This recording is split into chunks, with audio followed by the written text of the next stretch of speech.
بسم اللہ الرحمن الرحیم۔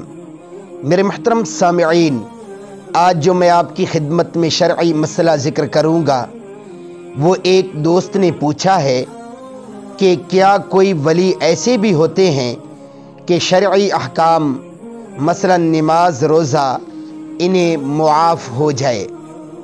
میرے محترم سامعین، اس شرعی مسئلہ کا جواب خوب توجہ سے سماعت فرما لیجیے۔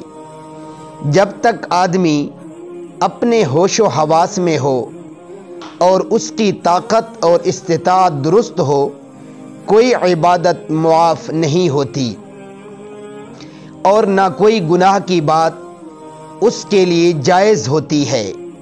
جو لوگ ہوش و حواس اور استطاعت درست ہونے کی حالت میں عبادت نہ کریں، خلاف شرع کام کریں اور کہیں کہ ہمارے لیے یہ بات جائز ہے، وہ بے دین ہیں، ہرگز ولی نہیں ہو سکتے۔